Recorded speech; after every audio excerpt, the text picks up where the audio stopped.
bienvenue ce soir encore dans l'émission Construire son couple et sa famille. C'est un grand plaisir et un honneur pour nous d'être à votre service ce soir encore dans le cadre de la construction de votre famille, de votre couple, de votre foyer et dans l'éducation de vos enfants.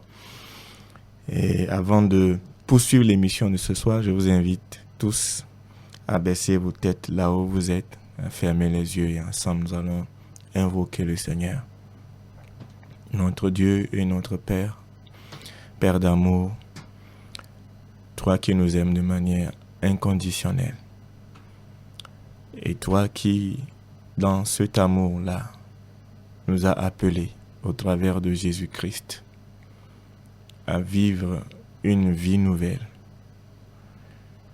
Et toi qui, au travers de cette vie nouvelle, nous confie une mission, celle d'étendre ton règne sur toute la terre. Ce règne de justice et de paix, ce règne d'équité, ce règne d'amour, ce règne qui est compatible à la vie en société. Tu veux que nous puissions l'étendre à toute la terre. Et un des moyens que tu nous donnes et que tu mets en priorité dans cette mission, c'est la famille. Tu as institué le mariage et tu as institué la famille, en sorte que, au sein de ce cadre, nous puissions reproduire ton image que tu as mis en nous et l'étendre de génération en génération, en sorte que les hommes voient qui tu es et comment tu vis, comment tu fonctionnes. Père, c'est autour de cette vision, de ce but, de cet objectif que tu as, que nous nous réunissons encore ce soir, afin de nous équiper, afin de nous encourager, afin de nous armer à pouvoir continuer la tâche de répandre ton image sur toute la terre. Merci de nous inspirer et merci de nous donner encore une lumière ce soir, quelque chose qui nous éclaire et qui nous permette d'aller plus loin.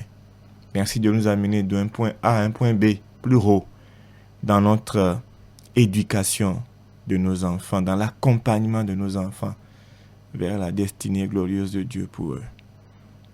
Merci pour toutes choses. Nous avons prié et reçu au nom de Jésus. Amen. Amen. Vous qui êtes au service du Seigneur, acclamez le Seigneur ici présent. Oui, acclamez-le. Qu'on remercie le Seigneur dès maintenant et pour toujours. Du lieu où le soleil se lève jusque là-bas où il se couche. Que tous glorifient le Seigneur. Il est au-dessus de toutes les nations. Sa gloire monte plus haut que le ciel. Qui donc ressemble au Seigneur notre Dieu, lui qui réside tout là-haut, mais regarde ici-bas. Personne ni dans le ciel, ni sur la terre. Il remet debout le misérable qui était tombé à terre. Il relève le malheureux, abandonné sur un tas d'ordures, pour le remettre au premier rang avec les notables de son peuple. À la femme privée d'enfants, il donne une maisonnée. Il fait d'elle une mère heureuse. Alléluia, vive le Seigneur. Amen. Amen. Amen. Notre Père est celui qui change radicalement les situations. Et c'est lui qui est près de nous pour changer radicalement l'éducation de nos enfants. Il nous tend la main, il nous donne ses ressources, sa force, son inspiration et sa sagesse. Et nous la saisissons ce soir. Alors, depuis la dernière émission, nous avons entrepris de refaire un peu le chemin, faire un petit break par rapport à notre enseignement sur l'éducation, afin de resituer les choses pratiques que chaque parent devra mettre en place pour pouvoir éduquer son enfant. Et nous sommes encore là ce soir pour continuer sur cette lancée. Oui, nous saluons les auditeurs ce soir et nous prions pour que la paix de Christ demeure dans vos familles. Nous sommes en train de parler de l'éducation de nos enfants depuis plusieurs semaines déjà. Et c'est un thème tellement important que nous devons saisir en tant que parents et en tant que formateurs de la jeune génération. Et je pense que Dieu compte beaucoup sur nous pour relever ce défi dans ce siècle présent. Et nous avons parlé des lois, les 10 lois, et je pense que c'est aussi des valeurs sur lesquelles nos familles doivent se baser pour bien fonctionner. Nous avons parlé de la loi de l'amour, nous avons parlé de... Bon, c'est pour nous rafraîchir un peu la mémoire. Nous avons parlé de la loi de la responsabilité. Je pense que nous avons parlé en long et en large. Nous avons expliqué ces lois-là. Et nous avons montré les bases bibliques de ces lois-là. Et je pense que c'est des lois qui sont vraiment importantes.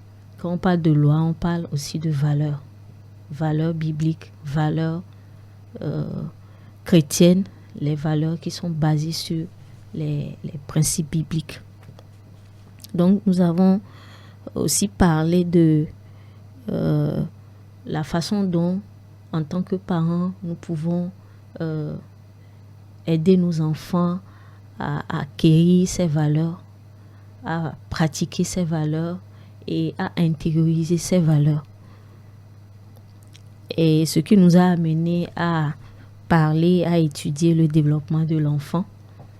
Donc, avec Darren, nous avons vu le développement de nos enfants et cela nous permet de savoir et quand et comment et aider nos enfants à pouvoir à intérioriser ces lois-là, ces valeurs.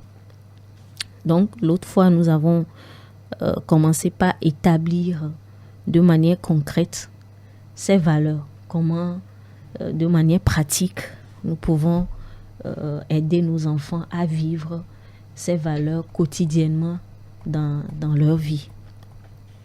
Donc, nous avons vu que la transmission, il y a un point vraiment très important que nous avons touché et c'est la transmission, c'est que la transmission de ces valeurs passe par nous les parents. Donc, nous avons vu que les parents doivent s'asseoir pour choisir la vision de leur famille, c'est-à-dire savoir où notre famille est en train d'aller en tant que parents. Parce que si nous ne savons pas où nous allons, nous ne pouvons pas savoir quoi faire. Et voilà, c'est comme si on est en l'air comme ça. Donc, nous avons vu qu'il est vraiment nécessaire de s'asseoir en tant que couple et de discuter. Et d'abord sur la forme d'éducation que nous désirons et quel est le but de notre éducation et qu'est-ce que nous voulons, surtout, qu'est-ce que nous voulons faire, qu'est-ce que nous ne voulons pas surtout, qu'est-ce que nous ne voulons pas faire dans l'éducation de nos enfants et qu'est-ce que nous voulons stimuler, qu'est-ce que nous voulons encourager au sein de notre famille et quels traits de caractère nous souhaitons développer chez nos enfants et réfléchir aux moyens, quels moyens nous devons mettre en place pour y parvenir. Donc nous avons parlé de ça, ces choses-là et puis nous avons vraiment insisté sur le fait que je pense qu'on a pris le passage de Deutéronome 6, verset 4, comme base. Et Dieu, nous avons lu ce passage-là et nous avons vu que les lois que Dieu donnait aux Israélites, il disait que ces lois, je suis en train de paraphraser, seront d'abord dans ton cœur et tu les inculqueras à tes enfants. Donc, cela veut dire qu'en tant que parent, les valeurs doivent être du vécu dans notre vie de tous les jours. Pas seulement une connaissance intellectuelle dans la tête, mais ces valeurs doivent être pratiquées, vécues constamment et toujours dans notre vie de tous les jours. Donc je pense qu'on nous sommes arrêtés sur ce point. La dernière fois, on a aussi vu l'importance avec les hommes des Récabites, l'importance de pouvoir les noter, les écrire, les afficher. Et c'est ça que je voudrais ajouter à ce que tu as dit. Quand on a pris le temps de définir les valeurs de notre maison, de notre famille, en couple, à deux, il serait bien qu'on puisse les noter et les écrire, les afficher et nous en imprégner nous-mêmes d'abord en tant que parents et ensuite les enseigner à nos enfants. Comme on a dit tout à l'heure, tu l'auras dans ton cœur. Il faut d'abord les écrire, c'est toujours bien que ce soit bien écrit et qu'on puisse les rappeler dans les réunions de famille, dans les réunions de famille. Quand on parle de réunion de famille, on parle de papa, maman et les enfants. Et donc, ensuite, travailler à pouvoir les inculquer une à une et réfléchir pour trouver les méthodes et les activités qui pourront nourrir chaque valeur pour que les valeurs puissent être d'abord connues, ensuite vécues et enfin transmises de génération en génération. Et c'est ce que je voudrais ajouter à ce qu'on a partagé la dernière fois.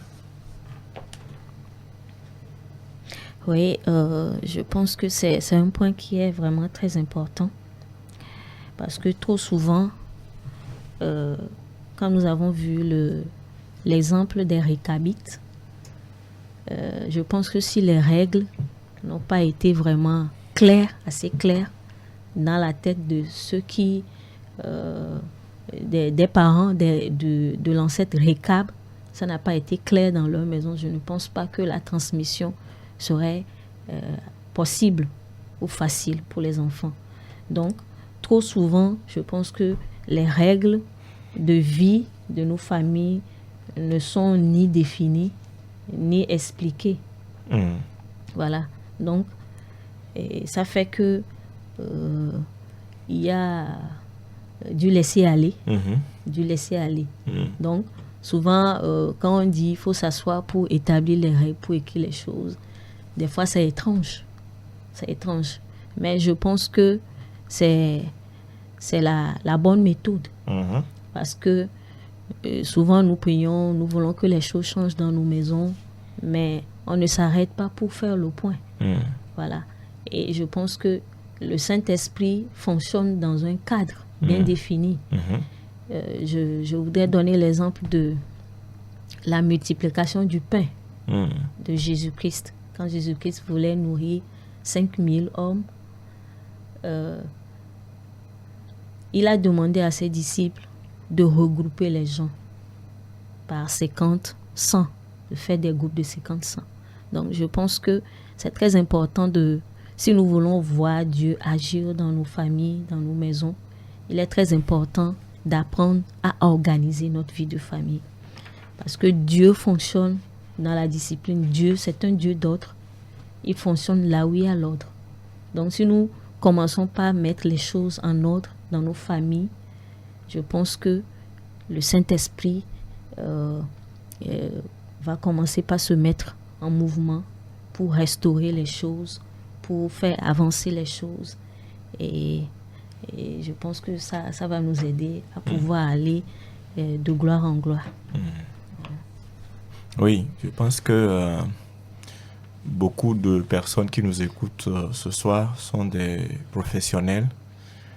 Et je crois que dans notre profession, il nous arrive de temps en temps de nous asseoir, de faire le point, de définir des objectifs et de planifier les activités par rapport à ces objectifs-là. Et ce qui arrive souvent, c'est qu'on est tellement efficace dans notre profession, on trouve du temps, on s'assoit, on a des choses bien claires. Mais en ce qui concerne notre famille, notre maison, on a l'impression comme il y a un voile. Les choses ne sont pas précises, les choses ne sont pas claires. Mais en même temps, on a des attentes, on a des espérances, on s'attend à des résultats, alors que on n'a pas clairement fixé des objectifs et on n'est pas clairement en train de faire quelque chose par rapport à chaque objectif. Vous voyez bien. Donc, c'est vraiment important, ce point-là. Asseyez-vous en couple. Prenez la parole de Dieu et définissez les valeurs. Faites le point dans votre maison. Après tout ce que vous avez écouté sur l'éducation, faites le point d'abord dans le couple. Prenez chaque loi, demandez-vous, est-ce que nous, en tant que parents, nous vivons cette loi? Est-ce que c'est vécu par nous-mêmes en tant que parents? Maintenant, si ce n'est pas vécu, les points qui ne sont pas vécus, la prochaine question, c'est qu'est-ce que nous devons mettre en place pour les vivre? Et quand nous définissons ça, nous pourrons passer maintenant à l'étape de nos enfants. Et ensemble avec nos enfants, on peut progresser. Il n'est pas dit qu'on doit être parfait avant d'inculquer les choses à nos enfants. Mais ce qui est important, c'est qu'on doit être en mouvement. Il n'y a pas de parents parfaits. Nous sommes tous issus de la chute d'Adam et Ève. Et on a tous des faiblesses et des défis à relever. En plus, on ne vient pas de familles parfaites.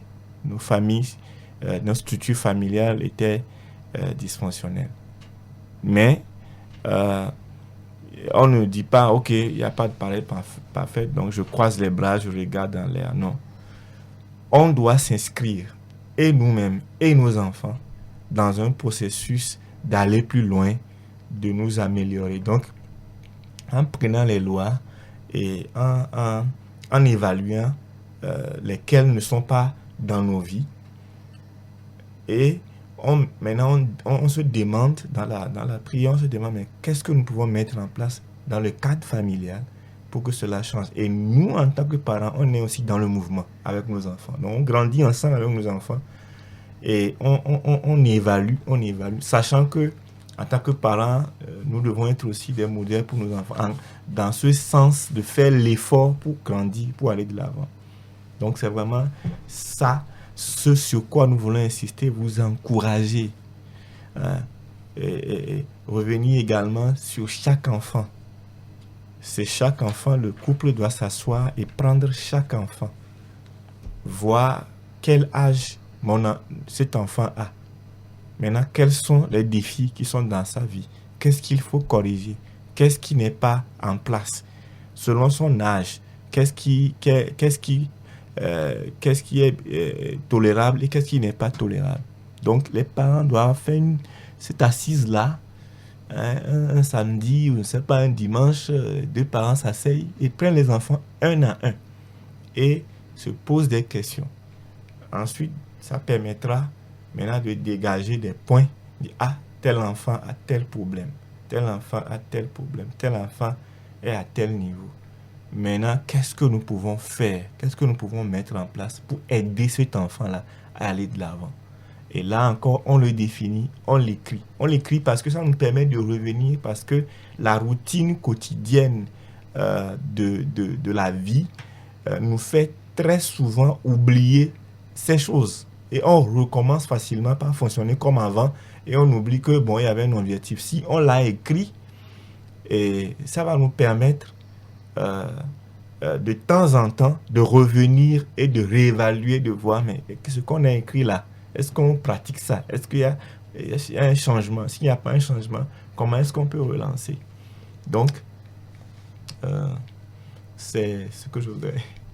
Oui, je pense que le fait d'écrire les valeurs ou bien les règles donne aux enfants une confiance et une sécurité. Donc les enfants savent qu'ils vivent dans un cadre. Parce que quand les enfants vivent dans un cadre, dans des limites bien précises, ils sont en sécurité. Voilà. Donc, je pense que on peut donner un exemple, par exemple, de une feuille, peut-être une feuille de valeurs ou bien de lois, de règles. Dans une famille, par exemple, on met peut-être 4 points. Voilà. Par exemple, on peut mettre le premier point, chacun obéisse promptement. Dans notre famille, nous attendons que chacun obéisse promptement. Voilà. Deuxième point, par exemple, bon, c'est des exemples, hein. On peut écrire chacun, dans notre famille, nous attendons que chacun dise la vérité. Voilà. Et, ou bien, dans notre famille, nous attendons que chacun fasse ses tâches domestiques. Voilà. Ou bien, chacun dise bonjour, au revoir, merci, s'il te plaît. Voilà. Des petites choses. Et là, on peut l'afficher quelque part, peut-être dans la cuisine ou bien au salon, dans un couloir quelque part où tout le monde passe. Et là, chaque fois, dès que les enfants lisent ça, ça s'imprime dans leur pensée. Et là, c'est comme si, avec le fait de voir ça, ils intériorisent ça. Voilà, ils lisent, ils intériorisent les valeurs. Donc, ces valeurs, donc, je pense que c'est à chaque famille de trouver une forme, la forme qui lui convient. Et selon l'âge des enfants, comme tu viens de le dire.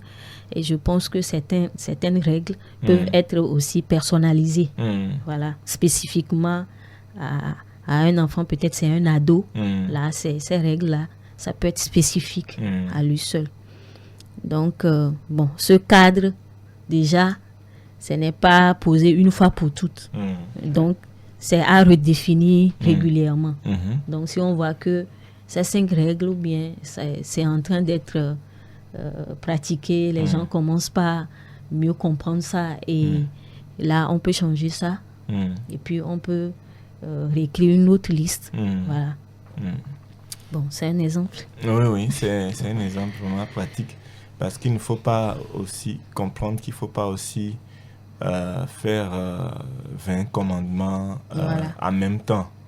Donc, après notre évaluation en couple, nous choisissons, comme tu l'as dit, 4 points, 4 valeurs ou 5 valeurs que nous voulons communiquer, que nous voulons enseigner à nos enfants. Donc, comme tu l'as dit, on saisit ces 5 valeurs, on les affiche sur le frigidaire, on l'affiche sur la porte derrière la chambre des enfants, ou sur le tableau d'affichage familial si vous en avez. Donc, voilà, donc les gens s'imbibent de ça. Et puis, il faut expliquer les règles, parce que les règles s'inscrivent dans nos valeurs. Voilà. Donc, par exemple, chacun dise la vérité, là, ça concerne pourquoi? Pourquoi, quand ils demandent pourquoi, là, on leur explique pourquoi c'est important de dire la vérité. Voilà. Là, on est en train de développer une valeur, la valeur de l'intégrité, de l'honnêteté. Voilà. Et il faut expliquer pourquoi. Et, par exemple, par rapport à la vérité, il faut aussi encourager par les enfants dans le sens de dire que soyez libres de dire la vérité, soyez libres de vous ouvrir à nous. Ce sera... il faut valoriser, il faut créer un cadre qui valorise l'ouverture, qui dit la vérité, plutôt que le mensonge qui cache la vérité. Je vais parler de l'atmosphère aussi qu'il faut créer tout autour. Parce que si on ne crée pas aussi une atmosphère de communication, d'amour, d'ouverture, de simplicité, si la personne est dans un cadre où il a tellement peur de dire la vérité, ou parce que quand il dit la vérité, il est tellement frustré, blessé ou tapé que prochainement il préfère se cacher. Alors ça n'avantage pas dans la famille, mais il faut créer une atmosphère où les gens se sentent toujours ouverts d'aller vers les parents. Les enfants se sentent toujours ouverts d'aller vers les parents pour pouvoir dire, ok, j'ai fait ça, j'ai fait ça, j'ai fait ça. Ça ne veut pas dire que, bon, il faut pas punir, mais il faut être tellement sage pour que le fait de créer une ouverture pour la vérité soit toujours là. Que les enfants sentent que, quel que soit ce qu'ils ont fait de mal, ils peuvent toujours venir à papa ou venir à maman l'avouer. Et il y a une porte ouverte pour ça. On leur explique pourquoi dire la vérité. On crée aussi à côté un cadre propice pour qu'ils disent la vérité. Et on entretient une atmosphère de liberté qui permet à chacun d'être vrai, d'être sincère et de toujours dire ce qu'il y a sur son cœur. Et ça permet aux enfants d'aller de l'avant. Et on peut aussi accompagner ces règles-là des renforcements positifs ou négatifs. Voilà, pour donc, encourager. C'est la prochaine étape, je pense. Il faut vraiment renforcer. Il faut renforcer. Et n'oublions pas, il faut que nous-mêmes, on soit aussi dans la danse. Et ça veut dire que il peut nous arriver en tant que parents de faire des erreurs. Donc, nous aussi, on doit paraître vrai devant nos enfants. On doit pouvoir leur dire, nous ouvrir. Et cela leur donne le courage aussi d'être ouverts. Et puis ensuite, il faut bien sûr créer de l'encouragement à l'ouverture. Ah, tu as été vrai, tu as dit ça, c'est vrai, tu as fait quelque chose de très mauvais, mais vraiment, je suis fier de toi parce que tu as pu reconnaître ce que tu as fait. Bon, maintenant, tu vois ce que tu as fait, ça peut te créer ça peut créer ceci. Et il va falloir qu'on travaille par rapport à ça. Il va falloir qu'on te donne des limites, on te met dans un cadre pour que tu ne sois pas en danger. Donc, c'est aussi ça. Encourager, en même temps créer un cadre pour que ça ne se répète pas. Et je pense que c'est comme ça que Dieu nous éduque et c'est comme ça que nous devons travailler avec nos enfants. Oui, ok. Bon, nous avons parlé à long et large du premier point. D'abord, nous avons pris comme base Deutéronome 6. Je vais relire ce passage-là et nous allons sortir au moins 1 ou 2 points encore qui vont nous aider à établir des cadres de manière pratique. On dit à partir du verset 4, « Écoute, peuple d'Israël, le Seigneur notre Dieu est le seul Seigneur. Tu dois aimer le Seigneur ton Dieu de tout ton cœur, de toute ton âme et de toute ta force. Les commandements que je te communique aujourd'hui demeureront gravés dans ton cœur. » C'est ce qu'on vient de dire en tant que parent. Maintenant, on dit, tu les enseigneras à tes enfants et tu en parleras quand tu seras assis chez toi ou quand tu marcheras le long d'une route, quand tu te coucheras ou quand tu te lèveras. Pour ne pas les oublier, tu les attacheras sur ton bras, sur ton front, tu les écriras sur les montants de portes de ta maison et sur les portes de tes villes. Ok? Et je voudrais revenir sur le verset 7. On dit, tu les enseigneras à tes enfants, tu en parleras. Voilà. Donc, quand les valeurs sont en nous, en tant que parents, nous vivons ces valeurs-là quotidiennement. Nous sommes en train de travailler sur ces valeurs. Nous avons vu la façon pratique de les écrire en règle. Maintenant, il y a le second point qui s'ajoute. On dit, tu les répéteras à tes enfants. Donc, je pense que c'est à nous les parents que la tâche est déléguée. Donc, bon, le mot répéter, bon, quand en hébreu, on dit c'est shana. Ça veut dire shana. Donc, ça veut dire aiguiser une flèche. Répéter. aiguiser une flèche, c'est enseigner avec diligence. Donc ça veut dire qu'il y a une intentionnalité. Voilà. Donc, les instructions que nous allons vouloir inculquer à nos enfants, nous devons savoir que ces instructions ne vont pas se faire toutes seules, par hasard, donc, ou bien spontanément. Donc, il s'agit, on doit planifier cela. Donc, la répétition, souvent on dit que c'est la clé de l'apprentissage. Donc, nous devons leur apprendre à répéter les valeurs de manière intentionnelle. Par exemple, on le dit, quand tu apprends à patienter, ça veut dire que tu apprends à aimer. Voilà. Donc, chaque fois, leur répéter les choses. Et ici, on nous montre le contexte dans lequel on doit répéter ces choses-là. Voilà. Donc, on dit, quand tu seras assis chez toi, à la maison. Quand tu seras assis. Quand tu en parleras, quand tu seras assis chez toi, à la maison. Donc, nous devons avoir du temps en famille.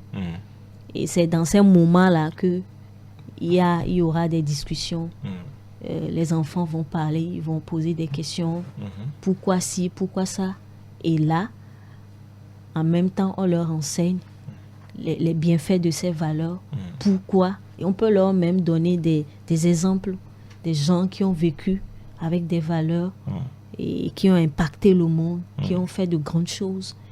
Et l'avantage de ces valeurs, pourquoi ces valeurs dans nos vies. Donc, je pense que ces moments sont des moments vraiment, vraiment très importants et que nous devons créer dans nos familles pour pouvoir inculquer ces valeurs. Ah ouais, je pense que c'est vraiment notable de créer ces moments. De créer ces moments. Et sur le plan pratique, je pense qu'il faut avoir un programme familial. Ouais. Voilà. Un programme familial qui permet de pouvoir avoir ça. Qu'est-ce que je mets dans ce programme familial? C'est un programme, par exemple, d'étude de la parole de Dieu. Parce que ces valeurs se retrouvent dans la parole de Dieu. Donc, quand au niveau famille, nous avons un programme d'étude de la parole de Dieu, c'est l'occasion, au travers des textes bibliques, de revenir sur ces valeurs-là. Exemple, ça peut être un programme de lecture biblique chaque soir avant de prier. Vous pouvez juste prendre un livre de la Bible et puis lire ça en famille. Vous lisez, si vous êtes 4 en famille, vous prenez un chapitre que vous divisez en 4 et chaque personne lit. Même les enfants qui sont en âge de lire, vous leur permettez de lire. Donc, après la lecture, vous demandez aux enfants s'ils ont des questions, s'il y a des choses qu'ils n'ont pas comprises. Et vous leur demandez qu'est-ce qu'ils ont appris. Et ils vous diront ce qu'ils ont découvert. Et vous, en tant que parents, vous allez faire ressortir très simplement des enseignements et pour appuyer les valeurs que vous voulez leur transmettre. Donc, vous pouvez établir ça chaque soir, ne serait-ce que peut-être de lundi à vendredi. On sait que chaque soir, avant de prier, nous allons lire pour la Bible. La Bible pour 10 à 15 minutes maximum. Ça ne doit pas être un moment de prédication, un moment d'enseignement, d'études bibliques, mais c'est juste un moment d'exposition à la parole de Dieu et pour encore soutenir les valeurs qu'on dit à nos enfants. Ça peut être également une lecture le matin avant d'aller à l'école. De livres de proverbes, par exemple. Les livres de proverbes sont remplis de sagesse au travers duquel nous pouvons communiquer les valeurs à nos enfants. Donc, juste 3 versets ou 2 versets des livres de proverbes le matin avant d'aller de partir pour l'école. Et l'enfant lit, ou s'ils sont nombreux, ils lisent les 2 versets, celui-ci aussi lit. Et vous lui demandez qu'est-ce qu'ils comprennent, qu'est-ce qu'ils apprennent dans ça. Ils parlent souvent les enfants ne sont pas trop bavards, pour 1-2 minutes. Et puis vous renforcez ce qu'ils ont trouvé. Et s'il y a un mot à expliquer, vous expliquez. En l'espace de 5, maximum 10 minutes, 5 minutes, 6 minutes, vous avez déjà encore exposé l'enfant à la parole de Dieu. Et en plus de ça, vous pouvez créer un cadre de culte familial. Dans le week-end, ça peut être 1 heure le dimanche ou 1 heure le samedi, où vous vous retrouvez ensemble en tant que famille. Et au travers de la parole de Dieu, au travers des activités et des jeux, vous pouvez maintenant inculquer ces valeurs, parler de ces valeurs, permettre aux enfants de redécouvrir ces valeurs-là et de l'intégrer maintenant dans leur cœur. Donc, je pense que de manière pratique et concrète, c'est ce qu'il faut qu'on mette en place. S'il n'y a pas ce cadre-là, je crois qu'il serait vraiment très difficile juste de rappeler, les valeurs. Transmettre intentionnellement, on l'a dit tout à l'heure. Donc, on doit s'asseoir, les parents doivent s'asseoir. Ça suppose que même quand tu es au boulot, tu dois dire que il y a quelque chose qu'il y a ce soir, je dois faire tout pour rentrer tôt parce que j'ai une mission à la maison. Une mission à la maison. Et peut-être avant de te redonner la parole, je vais aussi parler du fait d'avoir du temps seul à seul avec chaque enfant. Étant donné que chaque enfant n'est pas au même niveau, à des défis différents que l'autre. Ils n'ont pas le même âge aussi. Ils n'ont pas le même âge aussi. Donc, voilà. Ils n'ont pas les mêmes défis. Donc, pourquoi ne pas attribuer un jour à chaque enfant où les deux parents se retrouvent avec l'enfant, écoutent l'enfant, dire les défis qu'il a, et en fonction de son âge et en fonction de son besoin, essaie de lui communiquer quelque chose, de prier pour lui, de le bénir, de bénir sa destinée, de déclarer les choses sur sa vie. Donc, vous pouvez facilement créer ce cadre-là qui est comme ma femme l'a dit, comme Jésus a dit aux gens de s'asseoir 50-50. C'est comme des cadres que vous posez maintenant pour remplir. Et ça vous permet maintenant de pouvoir communiquer ces valeurs-là et aider chaque enfant à progresser. Et ce qui est merveilleux, c'est qu'en même temps que vous le faites, en même temps, vous progressez aussi ensemble avec vos enfants. Oui, ça peut être aussi des temps de soirée, de jeu aussi. Et là, autour d'un film que vous essayez de choisir, vous choisissez ça en fonction des valeurs que vous voulez inculquer aux enfants. Peut-être un film qui parle de l'intégrité ou bien de la discipline. Il y a de bons films. Voilà. Donc là, autour de ce film-là, ensemble et avec les enfants, le contexte, c'est d'être toujours assis. Donc, il faut créer ça. C'est un temps intentionnel qu'il faut créer. Et là, on sait qu'au cours de ce temps-là, nous voulons parler de quelque chose de très important. Voilà. Oui, nous sommes pratiquement à la fin, chérie.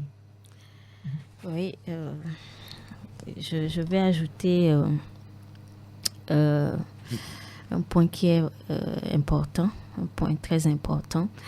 Et je pense que il y a certains schémas déjà que nous avons hérités de nos familles d'origine. Bon, il y a certaines personnes qui vont dire, bon, nous avons déjà commencé et puis nos familles fonctionnent, voilà. Il y a une routine déjà qui est établie, mais comment est-ce que nous pouvons renverser la tendance? Je pense que nous devons savoir qu'avec le Seigneur, il n'y a pas de fatalité. Et toujours, Dieu veut créer de nouvelles choses dans nos familles. Il dit dans 2 Corinthiens 5:17, celui qui est en Christ est une nouvelle créature. Les choses anciennes sont passées et toutes choses sont devenues nouvelles. Donc, avec Jésus, je pense que nous pouvons renverser la tendance. Et comment faire? Donc, ça veut dire que nous devons reconnaître en tant que famille que nous fonctionnons mal. Et que nous avons certains schémas qui sont déjà en train d'être transmis et qui ne sont pas bons pour nos enfants. Donc, En tant que parents, nous devons reconnaître cela. Nous devons nous repentir. Nous devons demander l'aide du Seigneur. Nous devons prier, demander, parce que la croix nous a libérés des malédictions et des transmissions de valeurs qui ne sont pas conformes à la pensée de Dieu. Donc, nous devons aller à la croix, nous devons proclamer la puissance de la croix pour briser ces schémas-là qui ne sont pas conformes à la volonté de Dieu et proclamer par la foi que nous sommes rentrés dans une nouvelle dimension avec Jésus. Ouais. Seigneur, nous voulons vraiment te dire merci ce soir et vraiment sur ces paroles puissantes de savoir que Jésus est allé à la croix et par sa mort à la croix, il nous donne une seconde chance de pouvoir recréer, redémarrer toute une nouvelle génération. Il a brisé les liens, les caractères, les mauvaises valeurs, tout ce que nous avons hérité de nos pères au travers de sa mort à la croix. Et il ouvre la voie à chaque chrétien, à chaque chrétienne, à chaque famille, à chaque couple, de pouvoir faire quelque chose de nouveau basé sur la parole de Dieu. Et par son esprit, en nous, nous avons la force d'y arriver. Merci de fortifier chaque famille, d'encourager chaque maison. Père, de tenir la main de chaque parent afin que nous puissions relever le défi. Seigneur, nous croyons de tout notre cœur que nous y arriverons parce que tu es engagé à nos côtés. Tu es le Dieu duquel toute famille sur la terre tire son nom et tu es à nos côtés. Bénis chaque famille, bénis chaque maison et que la gloire te soit donnée au nom de Jésus. Amen. Amen.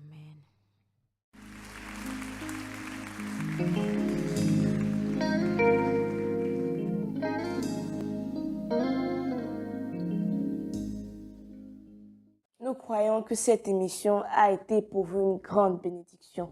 Elle est le fruit du ministère Forgim, former une génération qui influence le monde, qui est une mission auprès des familles pour former des couples heureux, des familles fortes, une nation prospère. Vous pouvez devenir un des 550 porteurs de pierres pour l'achat du terrain du siège de Forgim en vous engageant à donner entre 5 000 et 1 million de francs selon votre convenance. Plus d'infos sur www.forgiminternational.org/550.